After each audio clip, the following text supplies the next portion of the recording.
membahas nih terkait topik penahanan Nikita Mirzani. Kita sebagai anak muda jangan gampang baper. Kenapa lagi nih kira-kira ya? Kalau kita dengar nama artis nih Nikita Mirzani tentunya tidak asing lagi atas dasar pencemaran nama baik ya. Nikita Mirzani ini dilaporkan dan ditahan oleh seorang pria bernama Dito Mahendra. Diketahui jika Dito Mahendra ini merupakan kekasih dari Nindi Ayunda yang merupakan seorang artis, sehingga tidak heran jika nama Dito Mahendra pun tidak luput dari sorotan publik. Tentunya perseteruan keduanya ini berawal dari mantan kru pesawat jet pribadi Dito Mahendra yang mengaku tidak dibayar selama 6,5 bulan sendiri, sehingga dirinya mengadu ke Nikita Mirzani. Nah, setelah mendapatkan pesan dari kru pesawat yang berinisial AK itu sendiri, akhirnya Nikita Mirzani menyebarluaskan melalui media sosial Instagramnya. Nah, pada video itu pula Nikita juga mengemukakan jika Dito merupakan sosok yang banyak gaya namun tidak mampu membayar gaji pegawainya. Respon yang terjadi justru Nikita dilaporkan atas tuduhan pencemaran nama baik, sehingga polisi sempat berupaya untuk menjemput Nikita Mirzani pada tanggal 15 Juni 2022 pukul 3 dini hari. Namun saat itu Nikita tidak keluar dari rumah sehingga polisi harus meninggalkan rumah Nikita Mirzani sendiri. Nah, tepatnya pada 25 Oktober 2022, akhirnya Nikita Mirzani ditahan dan berkas perkaranya dilimpahkan ke Kejaksaan Negeri Kejari, Serang. Akibatnya penangkapan ini, artis yang akrab disebut Nyai ini sempat berteriak histeris nih. Selain itu tidak hanya itu ya, juga berteriak menyebut nama Dito seraya mempertanyakan identitas Dito ini siapa sih ya. Ya, perseteruan ini ternyata menjadi sorotan masyarakat karena viral baik di media massa maupun media sosial nih. Sosok seorang Nikita Mirzani sendiri yang terkenal fenomenal ini juga membuat isu ini menjadi ramai, menjadi perbincangan yang ada di luar sana oleh semua pihak. Ya, karakter yang terkesan belak-belakan ini sejatinya masih menjadi polemik di tengah masyarakat. Tentunya beberapa kali nih kita pernah melontarkan pernyataan yang frontal juga, seperti kepada pimpinan Ormas FPI yaitu Rizik Syihab. Pada kesempatan itu nih kita menyebut jika panggilan Habib kepada Rizik itu seperti tukang obat. Ya, maksudnya nih kita ini mungkin seperti tabib lah ya. Kalau kata tabib menurut Kamus Besar Bahasa Indonesia sendiri diartikan sebagai orang yang pekerjaannya mengobati secara tradisional nih. Ya, kalau umumnya itu disebut juga sebagai dukun bisa jadi.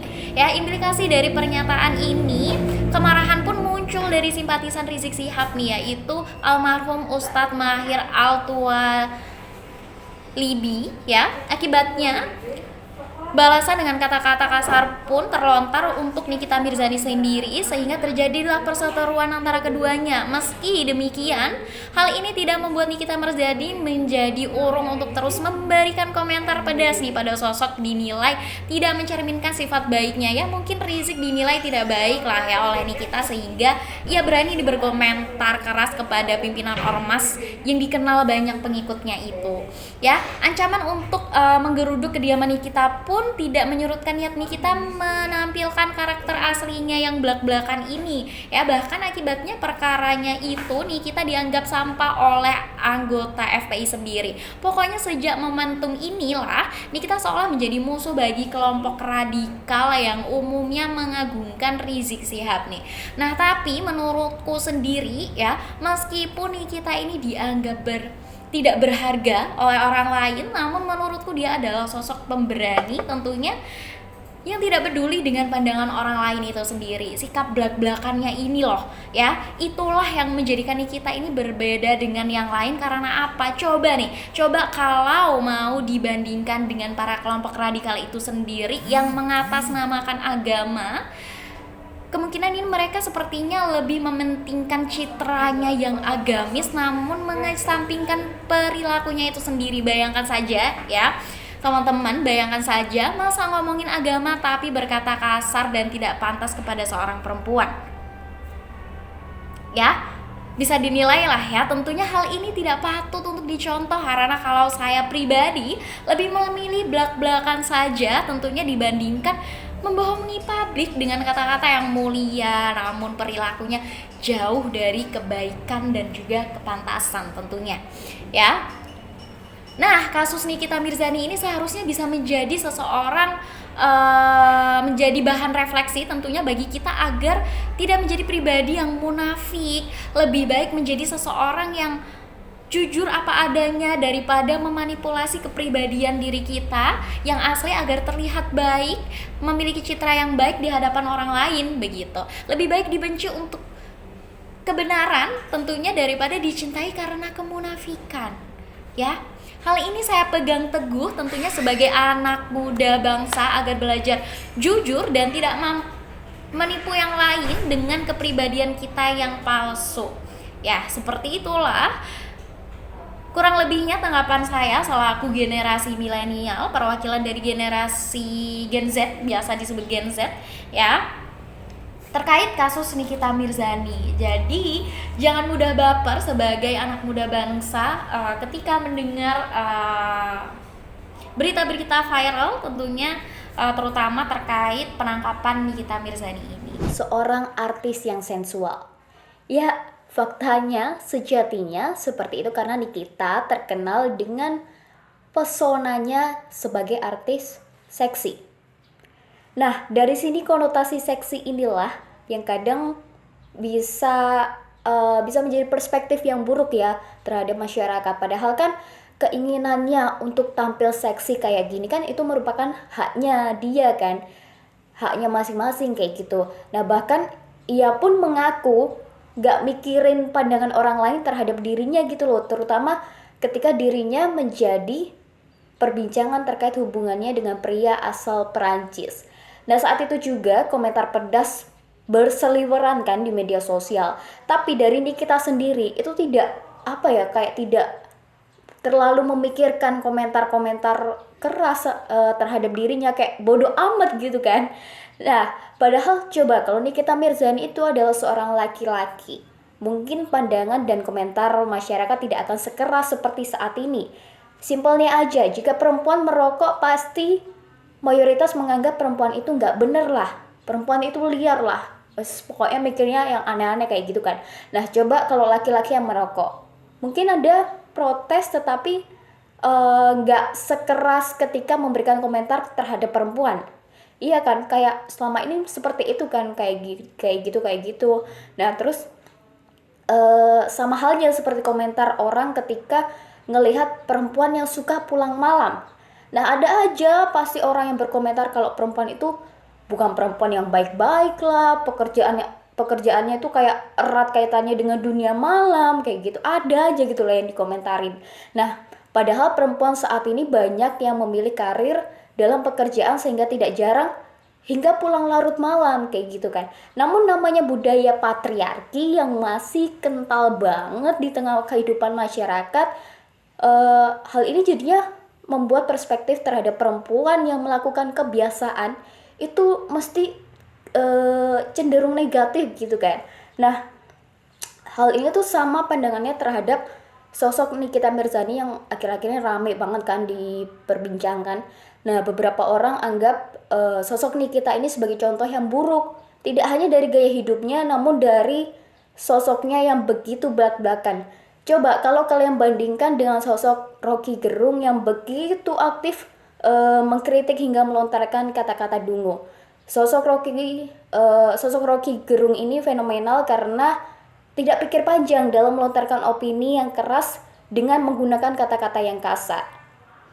Tapi Rocky ini belum pernah mendapatkan umpatan yang mengarah ke kalimat tidak senonoh, yang mengarah ke kalimat tidak senonoh kayak gitu kan. Paling ya hanya sebuah teguran keras dari tokoh politik yang nggak setuju gitu kan sama pandangannya.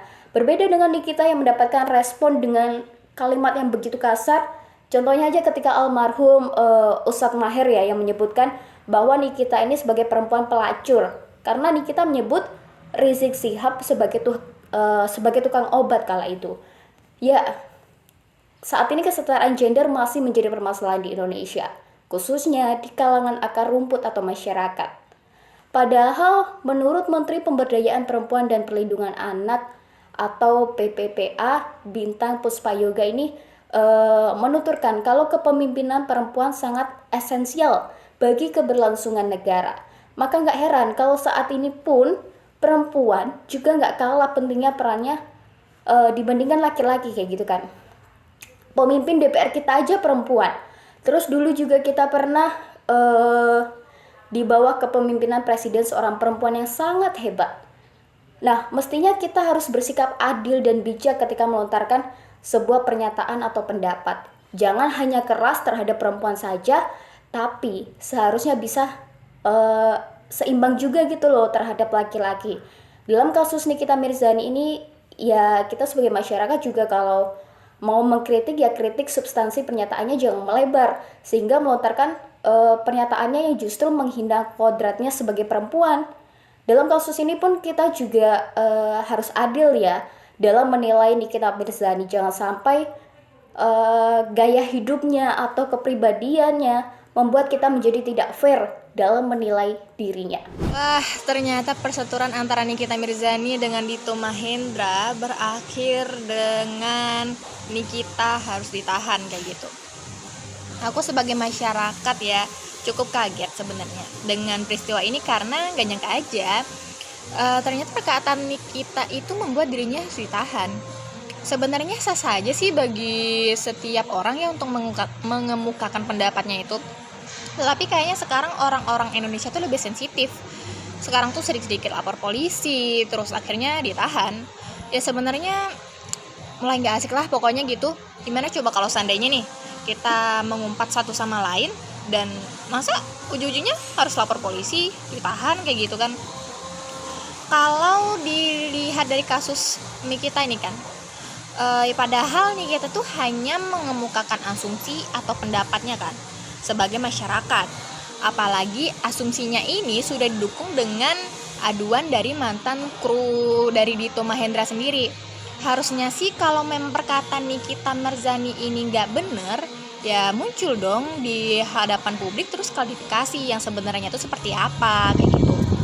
Lah ini enggak muncul terus malah laporin ke polisi. Kalau menurutku sih kalau memang nggak bener lebih baik diklarifikasi dulu. Kalau seandainya memang itu salah dan bisa dilakukan secara hukum, ya baru dilakukan secara hukum kayak gitu. Ya kalau ditarik ke belakang sih ya, kayaknya orang Indonesia ini makin gak asik itu sejak Pilkada DKI Jakarta pada 2017 lalu. Kelihatan kan pas waktu Pak Ahok itu dilaporkan soal statementnya yang dimulai sebagai ujaran yang penistaan agama itu. Padahal kan videonya itu diunggah juga nggak full ya, alias tidak utuh kayak gitu. Tapi orang-orang langsung deh kepanasan dan teriak supaya Pak Ahok dipenjara. Nah sejak inilah orang-orang Indonesia tuh jadi nggak santai lagi. Permainan politik identitas jadi bikin orang Indonesia itu gampang banget baperan dan sedikit-sedikit melapor karena merasa terzolimi.